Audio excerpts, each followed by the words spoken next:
Para empezar, tengo una proposición para usted. ¿Le gustaría ser inmensamente rico? ¿Le gustaría tener más dinero de lo que usted posiblemente podría gastar en toda su vida sin privarse absolutamente de nada? Que alguno me dirá, ¿qué pregunta, pastor? Por supuesto que me gustaría ser inmensamente rico. Muy bien, ahora, ¿le gustaría añadir a su riqueza la suficiente sabiduría como para saber cómo utilizar sus riquezas? ¿Le gustaría tener visión y liderazgo para, sin que importe las crisis que se presenten, usted sepa exactamente qué, cómo y cuándo hacer lo que tiene que hacer? Ahora, junto con esa riqueza y sabiduría, ¿no le gustaría tener la paz y la serenidad que provienen de una correcta relación con Dios? ¿Cómo le gustaría tener todas estas cosas? Y usted me responde, pastor, eso es imposible. Nadie puede tener esa clase de riqueza, de sabiduría y de adoración. Pues mire, yo le voy a mostrar el camino y juzgue usted si lo que voy a decir no es más que una falsa propaganda. ¿De acuerdo? Bien, hablemos de la riqueza. Busque Mateo 5:5. Bienaventurados los mansos, porque ellos recibirán la tierra por heredad. Eso, mi amigo, es riqueza indescriptible. ¿Y qué de la sabiduría, de la guía que uno necesita? Veamos el Salmo 25:9. Encaminará a los humildes por el juicio, y enseñará a los mansos su carrera. ¿Y qué de la paz y de la serenidad que queremos tener? Veamos Mateo 11, los versos del 28 al 30. Venid a mí todos los que estáis trabajados y cargados, y yo os haré descansar. Llevad mi yugo sobre vosotros, y aprended de mí, que soy manso y humilde de corazón, y hallaréis descanso para vuestras almas, porque mi yugo es fácil, y ligera mi carga. ¿Cómo trabaja eso en nuestras vidas? Bien, veamos. Primero, el significado de mansedumbre.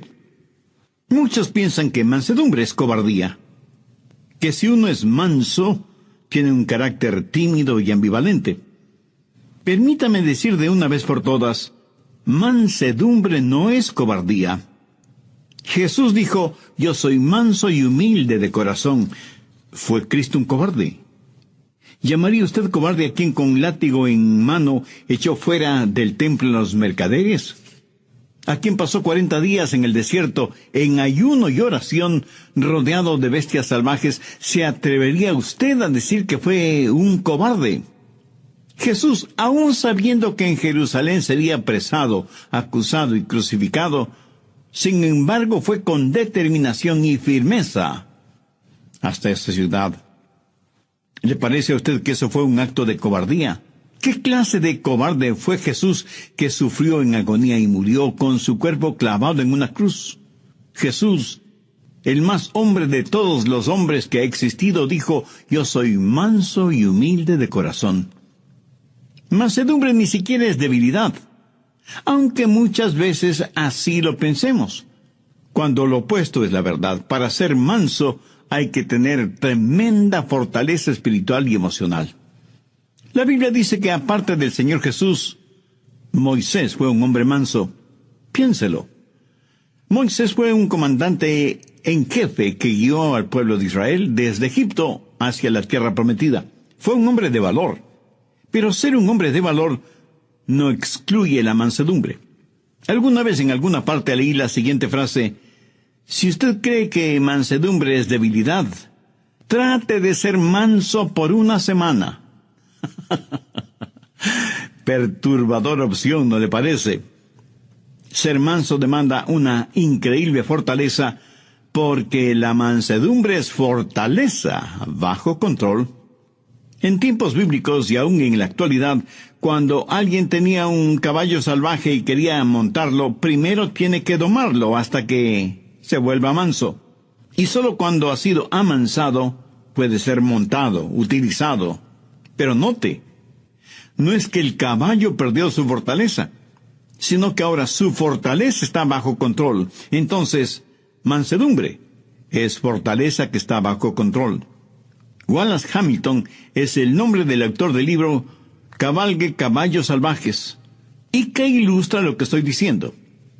Dice que nosotros venimos a este mundo con toda clase de deseos, de instintos, proclividades, habilidades y ambiciones dadas por Dios mismo, y que al diablo le encantaría quitárnoslas y pervertirlas para su propio uso.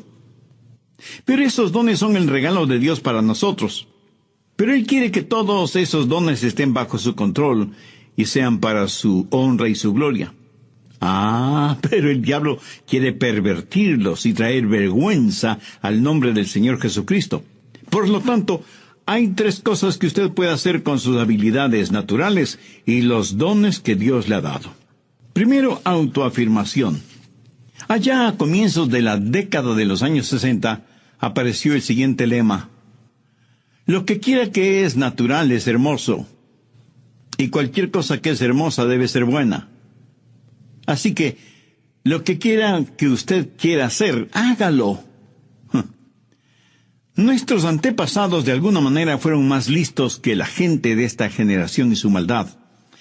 Los antiguos, si querían hacer algo malo, malvado, vil, si querían dejar correr sus caballos salvajes, tomaban esa maldad, esa impiedad, esa vileza que tenían y la deificaban, la convertían en un dios o en una diosa. Y por ejemplo, si ellos querían beber hasta emborracharse, decían: bien, legitimemos esto. Y se hicieron al dios Baco, que es el dios del vino, y le adoraron emborrachándose. Así que fueron pervertidamente listos. Y si querían cometer adulterio o fornicar, o vivir en un lujurioso desenfreno, deificaron a Venus como la diosa de la sexualidad y la promiscuidad. Así dejaban correr sus caballos salvajes. O si tenían rencores y deseos de venganza, para justificar su deseo de guerra, de sangre, y dar rienda suelta a su odio, deificaron a Marte, el dios de la guerra. No solo que se sentían muy bien dejando correr sus caballos salvajes, sino que sus desenfrenadas bajas pasiones las elevaron al nivel de virtud religiosa. Hubo un hombre filósofo alemán, Friedrich Nietzsche, que fue el abanderado de los que querían dejar correr libremente a sus caballos salvajes. Fue el apóstol de la autoafirmación. Adolfo Hitler estudió intensamente los escritos de Nietzsche. Déjeme leer una frase que Nietzsche escribió en uno de sus libros. Dice: hagan desaparecer a sus piadosos sacerdotes y su debilucho evangelio de misericordia. Purguen de sus almas esta enfermedad diabólica llamada cristianismo. El progreso depende de hombres fuertes y gente fuerte. Por lo tanto, afírmese en usted mismo. Sea un superhombre. Y Hitler fue convencido de esto, y el resultado fue la invención de los hornos de gases para aniquilar a los judíos. Segundo, el autocontrol. Solo reprima sus deseos. Mutile al jinete del caballo. Eso, mi amigo, es una forma de budismo. Los budistas tienen esa clase de religión. Razonan que si las personas no pueden llevarse bien y no tienen paz consigo mismas y menos con los demás, es porque sus deseos no tienen restricciones, y esto les guía a vivir una vida de frustración. Entonces el budista dice: usted tiene que llegar a un punto en donde ya no tenga esos deseos. Tiene que sublimizar todo deseo, amortiguar sus pasiones hasta alcanzar el nivel nirvana, el lugar en donde no siente ni es nada. Es como si a usted le cortaran la cabeza para eliminar el dolor de cabeza. ¿Cómo verá? Esta es una especie de religión negativa, de fe negativa. El cristianismo es una fe positiva. Dios no elimina al jinete ni mutila al caballo. Lo que hace Dios es tomar ese deseo, esa fortaleza, esa ambición, esa habilidad, todo lo que Él mismo nos ha dado, dársela al Señor Jesucristo y dejar que Jesús controle nuestra vida.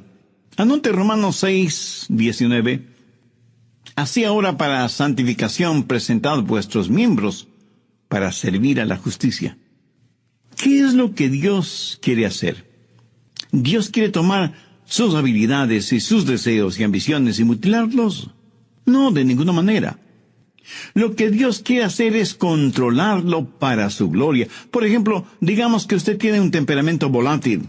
Dios dice que no debe perder su temperamento y que más bien debe aprender cómo usarlo. Mire lo que dice Efesios 4:26. Airaos, pero no pequéis.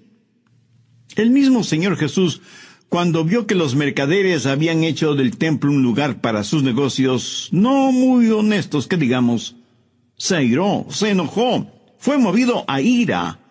O sea, Él no perdió su temperamento, su control, sino que lo utilizó en una causa justa. Mi amigo, si usted me dice que no tiene temperamento, entonces algo no está bien con usted. Jesús quiere controlar su temperamento para su gloria. Debe haber ciertas cosas que deben disgustarle, enojarle, hacerle perder su temperamento. Por ejemplo, la industria pornográfica, el tráfico de drogas, la explotación sexual de mujeres y de niños y toda la depravación actual que está convirtiendo al mundo en un desierto espiritual, moral y ético. Un desierto lleno de fieras feroces. ¿Y qué de nuestra lengua? Jesús quiere que con nuestra lengua le alabemos y le glorifiquemos. Gracias a Dios hay muchos cantautores que son genuinamente cristianos y utilizan ese don que Dios les ha dado no solo para tocar e inspirar la vida de otras personas, sino y sobre todo para alabar, honrar y glorificar a Dios. Y Dios nos da dones y talentos, naturales o especiales, no para que nos volvamos orgullosos de tener esos dones y talentos, sino para que con ellos alabemos y bendigamos a Dios. Y eso también, mi amigo, es fortaleza bajo control. Generalmente usamos nuestra lengua para criticar negativamente, para insultar, para vejar al prójimo, para quejarnos, para expresar nuestra ira, para vocalizar nuestro enojo. Pero cuando Dios toma el control de nuestra lengua, ¿qué es lo que sucede? Mateo 12:35 tiene la respuesta. El buen hombre del buen tesoro del corazón saca cosas buenas. ¿Tiene usted ambiciones? Y no faltará quien de inmediato me diga, pastor, ser ambicioso es malo. Amigo, ¿en dónde aprendió usted ese disparate? Si usted no tiene ambiciones, no es un ser humano. Escúcheme. Una cosa es ser ambicioso y otra cosa es ser codicioso, avariento, egoísta. Su ambición no debe ser por tratar de ser el mejor, el más influyente, el más importante o el más poderoso. Su ambición debe ser la misma ambición que tuvo el apóstol Pablo, querer ser como Jesús, que Jesús viva la vida de él en la vida de Pablo. Esa es una santa, sana y noble ambición. Eso es fortaleza bajo control. ¿Cómo puede usted ser una persona mansa? Busque la epístola de Santiago, capítulo 1, desde el verso 21. Ponga mucha atención a esta porción de las Escrituras para que sepa cómo la mansedumbre puede ser parte de su vida. Por lo cual, desechando toda inmundicia y abundancia de malicia, recibid con mansedumbre la palabra implantada, la cual puede sanar vuestras almas. Pero sed hacedores de la palabra, y no tan solamente oidores, engañándoos a vosotros mismos. Aquí el Señor nos dice que debemos recibir con mansedumbre la palabra. Ahora, ¿por qué debemos recibir con mansedumbre la palabra? Porque la mansedumbre es fortaleza bajo control. Y para ser controlado por el Señor, usted tiene que conocer su voluntad y su camino. Y para conocer la voluntad y el camino de Dios, usted tiene que conocer su palabra. Por lo tanto, tiene que recibir la palabra con mansedumbre. Escúcheme, ni usted ni yo sabemos ni la milésima parte de cómo guiar nuestra propia vida. Se explica ahora por qué, aun siendo creyente, fracasamos tantas y tantas veces. En una sala judicial a un hombre le preguntaron, «¿Jura decir la verdad, toda la verdad, y nada más que la verdad, con la ayuda de Dios?» Y el hombre respondió, «Si yo supiera la verdad, toda la verdad y nada más que la verdad, entonces sería Dios». Ingeniosa respuesta que encierra todo un mundo de teología. Necesitamos guía. Te puedo asegurar que Dios sabe lo que nosotros no sabemos. Así que si usted es una persona llena de mansedumbre, usted tiene que poner su vida en las manos de Dios para que le guíe. Si quiere que Dios le dé bienestar económico, sabiduría y adoración profunda, entonces tiene que recibir la palabra de Dios con mansedumbre, la cual, o sea, la palabra de Dios, puede salvar su alma. De acuerdo a Santiago, 3 cosas son necesarias. Primera, debe haber un espíritu de arrepentimiento. Santiago 1:21, por lo cual desechando toda inmundicia y abundancia de malicia. Ahora, ¿qué significa esto? En el griego, la palabra inmundicia significa tener el oído tapado con cera. Por lo tanto, hay que eliminar el exceso de cera en el oído. Y la aplicación espiritual es fácilmente comprensible. Pero, ¿cuál es la cera espiritual que tapa nuestros oídos? La abundancia de superficialidad. Verá, muchos de nosotros ya hemos sido salvados, pero todavía ha quedado un residuo pecaminoso en nuestras vidas. Y lo que Santiago está diciendo es, limpien sus oídos espirituales de la cera que los está tapando. Un hombre puede domar un caballo salvaje, pero Dios no hace con usted lo que el hombre hace con su caballo. Usted mismo tiene que llegar al punto cuando diga, dejo mi maldad, abandono mis inmundicias espirituales. Si usted quiere que Dios le hable, tiene que entender su palabra. Si usted quiere que la Biblia inflame su corazón y su mente, tiene que eliminar la cera espiritual que está tapando sus oídos. Y la única forma de hacer eso es por medio del arrepentimiento de sus pecados. Debe tener un espíritu de arrepentimiento. ¿Sabe qué clase de persona es la que menos entiende esto de la mansedumbre? Pues la persona que está llena de orgullo. De hecho, esa clase de persona no puede recibir nada más porque su orgullo lo llena todo, tanto su vida material como su vida espiritual. Sin embargo, la Biblia dice que debemos recibir con mansedumbre la palabra implantada, la cual puede salvar nuestras almas. ¿Y qué de usted? ¿Está haciendo la provisión adecuada para la salvación de su alma? ¿Tiene usted una relación personal con Dios por medio del Señor Jesucristo? Por favor, abra su Biblia y busque la epístola de Santiago, capítulo 1, verso 21. Recibid con mansedumbre la palabra implantada. Esta palabra recibid es una palabra interesante. Denota algo que es dado a una persona y esa persona la recibe. Usted no podrá recibir y menos entender la palabra si es que no tiene un espíritu de arrepentimiento. Sí. Usted puede saber cosas acerca de la palabra. Hasta puede saber intelectualmente, académicamente la palabra. Pero eso no le califica para entender la palabra de Dios. Recibir significa aceptarlo como un regalo. Y cuando lo recibe, usted la recibe como que si fuera un huésped muy especial en su vida. Y le dice, pasa, seas bienvenida. Estamos encantados de tenerte en nuestra casa. Esa es la clase de bienvenida que nos gusta escuchar a nosotros, ¿verdad? Es la misma clase de bienvenida que le gusta escuchar al Señor Jesús, no solamente en relación con Él, sino con su palabra. Amigo, en su vida, ¿da usted esa clase de bienvenida a la palabra de Dios? Abre de par en par las puertas de su corazón y dice, Señor, recibo tu verdad. Hay muchos que van a las iglesias a escuchar el mensaje de la palabra. Otros oyen mensajes radiales como este que está escuchando ahora mismo, pero lo hacen tratando de entender la palabra de Dios, pasándola por el filtro de sus mentes, y no necesariamente porque le den la bienvenida a la palabra de Dios en sus vidas. Mi amigo nunca aprenderá la verdad de esa manera. Tiene que dejar su orgullo intelectual en el polvo. Humíllese. Tenga su corazón en paz con Dios y hágalo con mansedumbre, con un espíritu de arrepentimiento, dejando de lado toda inmundicia y abundancia de malicia, y con un espíritu receptivo, dé la bienvenida y reciba la palabra de Dios. Segundo, debe haber un espíritu receptivo. Santiago 1:22. Pero sed hacedores de la palabra y no tan solamente oidores, engañándoos a vosotros mismos.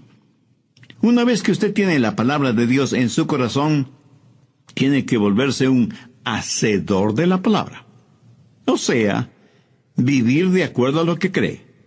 Fuera de esta verdad, todo lo demás no es más que verborrea religiosa.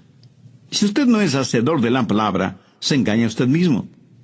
Si usted solo escucha las verdades de la palabra de Dios, pero nunca las pone en práctica, usted es culpable de autodecepción y por lo tanto puede perder su alma, en vez de salvarla. La Biblia dice que el hombre de doble ánimo, esto es, indeciso, es inconstante en sus caminos. Jesús dijo, cualquiera que me oye estas palabras y no las hace, le compararé a un hombre necio. Escuchar y no hacer es una verdadera locura espiritual. Las impresiones sin las expresiones dan como resultado las depresiones. Si usted solo oye y oye y oye la palabra de Dios y no vive de acuerdo a esas verdades, tendrá un efecto negativo en su vida. Alguien dijo que educación es el proceso mediante el cual el material en los cuadernos del profesor es transferido a los cuadernos del alumno sin que haya pasado por la cabeza de ninguno de los dos. Me temo que muchas veces esa clase de conocimiento bíblico es el que tenemos. Pero las enseñanzas bíblicas no solo que deben estar en nuestra cabeza, sino que necesitan estar en nuestro corazón para que se manifiesten en nuestra vida. ¿Para qué sirve la mansedumbre? Veamos el final del verso 21 en Santiago 1, la cual puede salvar vuestras almas. Tercero, los motivos de la mansedumbre. El querer alcanzar bienestar económico, el desear ser guiado y tener visión y liderazgo en cada crisis de la vida, esa es una buena motivación. Recordemos lo que Jesús dijo en Mateo 5:5, bienaventurados los mansos, porque ellos recibirán la tierra por heredad. Y usted me dice, pastor, en la actualidad usted no consigue mucho siendo manso. En nuestro mundo, uno tiene que patear, arranchar, pelear, morder, engañar. Esa es la única forma de salir adelante. Pudiera ser. Pero quiero que recuerde que el hombre perdió su herencia por falta de mansedumbre cuando se rebeló contra Dios en el jardín del Edén. La gente hoy en día no es capaz de gozar con lo que piensan que tienen por su espíritu de rebelión. Pastor, ¿qué quiere decir que recibirán la tierra por heredad? Bien, veamos 1 Corintios 3:21. Todo es vuestro. Veamos ahora 2 Corintios 6:10. Como no teniendo nada más, poseyéndolo todo. Ahora, ¿qué significa todo esto? La tierra y todo lo creado son propiedad de Dios. Nosotros pertenecemos a Dios. Por lo tanto, todo lo que Dios tiene es nuestra herencia, porque somos hijos suyos, coherederos juntamente con Cristo. Y sin embargo, nada es realmente nuestro. Nosotros solo somos administradores, mayordomos de las cosas de Dios. Y este es un arreglo admirable, porque cuando el diablo venga y le diga, si no me sirves, voy a quitarte todo lo que tienes, usted le responde, tú no puedes quitarme nada porque nada tengo, todo le pertenece a Dios. Poderoso jab de izquierda al mentón del diablo, quien cambia de táctica y le dice, entonces si me sirves y me adoras, te lo daré todo.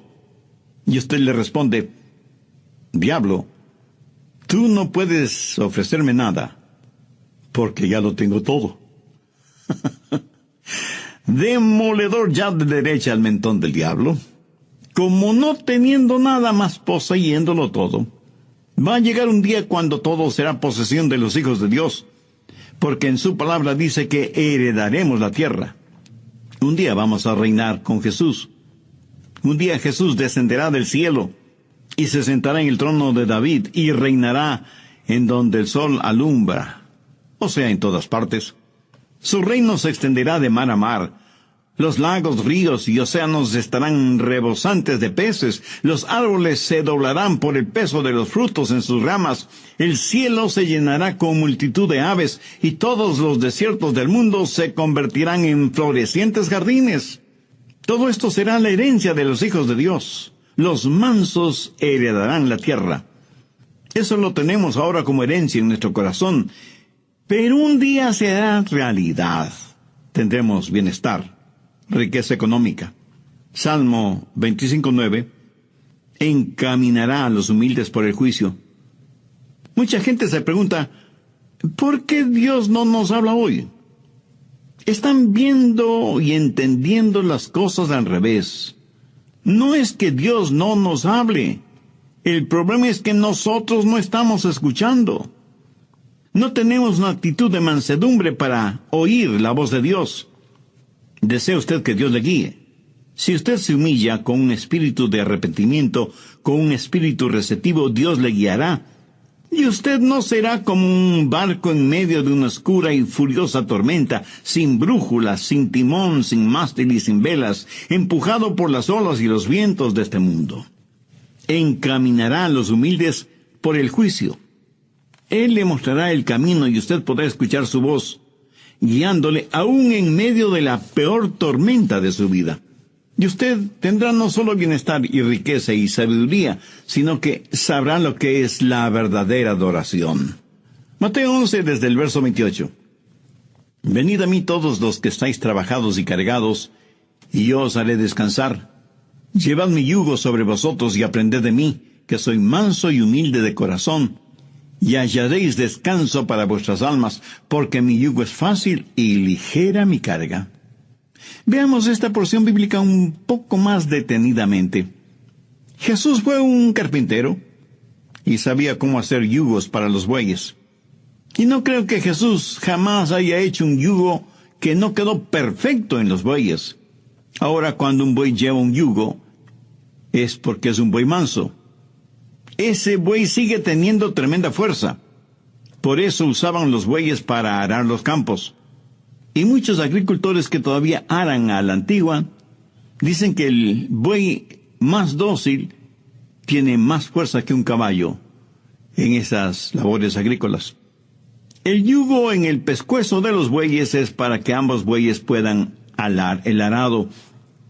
Y cuando Jesús dijo, llevad mi yugo sobre vosotros, es como si estuviera diciendo, estamos en esto juntos, apóyate en mí, déjame guiarte. Quiero ser un descanso para tu alma. Esa es la clase de mansedumbre que Jesucristo quiere darle a usted. No mañana ni pasado mañana, sino hoy mismo. Quienes están escuchando este programa, y si aún no son salvos, ¿no quisieran conocer a este maravilloso Salvador, Jesucristo? ¿No quisieran que sus pecados les fueran perdonados? ¿No quisieran hacer la paz con Dios para poder experimentar la paz de Dios? Dios le ama mucho más de lo que yo podría explicarle con palabras. ¿No quisiera tener la riqueza de su sabiduría, de su guía, de su cuidado, de su protección? Entonces le invito a entregar su corazón a Él. Venga, Jesús. Hubo un gran evangelista llamado Henry Morehouse. Su trabajo no fue entre grandes multitudes, sino en pequeñas iglesias. Como tema base de sus mensajes, él usaba Juan 3:16, porque de tal manera amó Dios al mundo, que ha dado a su Hijo unigénito para que todo aquel que en Él cree no se pierda, mas tenga vida eterna. Una vez Morehouse estuvo en un pequeño pueblito minero, y en ese lugar había un hombre que odiaba a Dios, a Jesús, la Biblia, las iglesias, los predicadores, los evangelistas, los misioneros. En fin, odiaba a cualquier persona o cosa que estuviera relacionada en la más mínima forma con Dios. Este hombre se llamaba Mike Miller. Y este hombre le mandó un mensaje a Morehouse diciéndole que si predicaba esa noche, él iría a la iglesia, revólver en mano, para sacarle a balazos del pueblo.